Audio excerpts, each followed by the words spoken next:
Well, we're still in the well house, getting everything ready for this winter, getting it all sealed up. And then we finished up. I don't know if we can see it behind us. We got our positive ventilation in case we have another leak or whatever, because these things just do that. We want to take the water out of the building so that we don't get too wet and moisture-fied up in here. There it is, just as you could just barely see it. We put the intake in there. We've got that. We're still leaking air somewhere, and yesterday I believe I found it as being at the bottom of the door sweep, because we have obviously a new frame, so we got new door seals. And when I cut the frame to fit the door on the strike side, I made it where I'd have to pull the door tight against the seal to make sure we seal real good, so it would do that, because it wasn't drilled in there or cut in there. Anyway, so we got that nice and tight. We're still losing a little bit of air down there on the bottom that we just saw the intake. We're opening the louvers just a little bit to pull. Of course, I waited to shoot the video and didn't do it in time. I don't think I shot the video. I thought about it a couple of times and probably didn't, but we opened up the exhaust. We could hear a change in pitch as the fan started to struggle a little bit for makeup air. We've got it sealed around the top. We added extra insulation in it. So the last thing we can do, if we really want to stop the air leaks from coming in, except for where we want it to come in, we need to put a door sweep on. And that's just going to mean knocking out the hinges on said door behind you, lifting the door slab out, and then pulling it out and putting this here door sweep on. Some people may call this one a door seal if it's under the bottom, and they may say only the wiper type or door sweeps. I don't really care. It's just leaking. It appears to be leaking at the bottom, and we're going to change that because I didn't do that when I remounted the door.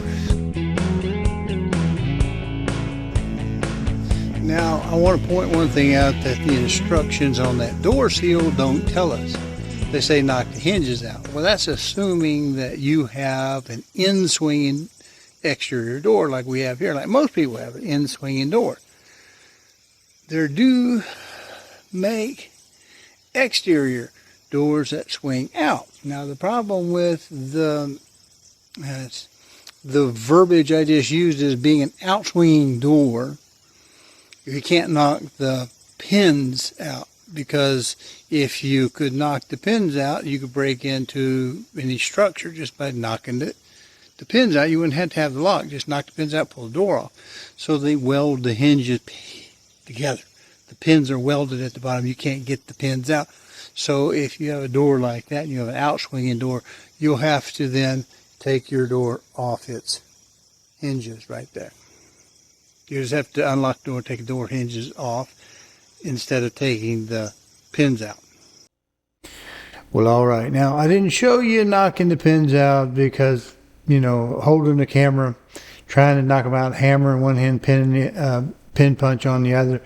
Just not real easy to do, especially when the fact that there's just not much room in that 8x8 well house. But you just need a punch. This one happens to be a center punch of sorts. It's not a dotting punch. It's flat. It's a pin punch, I guess I would call it. It's a pin punch. I actually got this one out of the reloading room, the building room. But anyway, yeah, just a pin punch, flat on the top, because you don't want to spread the pin at all. So we want to punch it down. And then take a persuasion tool, any kind of hammer you want. This one's for illustrative purposes. I just grabbed it out of the room in there. And yeah, you just go up underneath that hinge and keep tapping, drive that hinge pin out. Now the thing is, you should go from the bottom, because if somebody hung the door wrong and the pins were punched down from the top, through time working back and forth around that little pin, it would slowly start to migrate out the bottom, fall out of your hinge. So yeah, do check to make sure you got the little flat part on the top. If you're doing this for the first time, if this is that kind of instruction for you doing it for the first time, do it that way. As you can see, this seal is pretty well shot, 20 years old. It's original with the door, and we've broken the middle piece out. So we'll take that off. We'll look for any kind of brads, nails, screws, or staple. If we don't have it, we should be able to just knock it off right here, pry it off, either which one, out of the kerfs, the grooves that are in the bottom of the door. Then we put the other one on, measure, after we measured it, trim it to the length, and that's it. Put the door back on.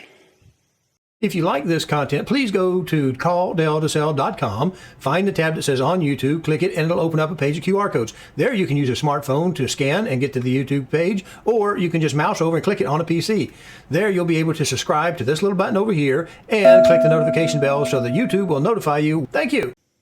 Oh yes, you'll have to excuse the dirty garage. It's not been garage cleaning period just yet. We usually wait till a little further in the fall when you don't sweat as much. But anyway, here is our new seal.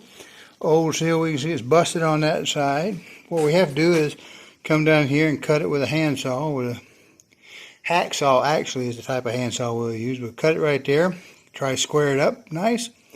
Then what we have to do is we got to back off here, and the little holders, the little things that go into the kerf. And the kerf is just a word for how big of a trolley, a gap or trough is created by a saw blade. You'll see that term on chainsaw chains. They'll specify the kerf cut. That just means how wide of a groove it cuts. So not a big deal. Saw blades, circular saw blades, that kind of thing. Any of those things, how big of a kerf. So that's a new term if you don't know it. But yeah, we'll just have to trim it down, and then we'll just bang it back in the spot. Dust it off, put it back on the frame. That's it. Well, here we have our under the door seal. That's what they call it. And it does say that it is a kerf or channel fit. Of course, I just looked at it without really thinking about what it's called. I know what I'm looking for. But under door seal, sweep, maybe actually technically the other thing that I was talking about. This one came in at 36 inches somewhere to tell you up here. Yeah, 36, and you got to trim it. We just trimmed it. If you're super new, this is a hacksaw. And they have different types of saw. It's a type of handsaw. No big deal. Using a 32 tooth on it. Cuts clean. We just cut it off, and then we trim the little grooves back. Now, if you want to see just how bad 20 years does to something, we showed this when it was on the door, but see, I don't know if you can see just how unbelievably hard this is. Not only is it broken and missing part where it has oxidized through the years, but it's just stiff as a board. Now the new seal, look at it. See how much squishier and better that is? That hopefully will take some of the leakage from under the door, if in fact I'm right about where it's coming from.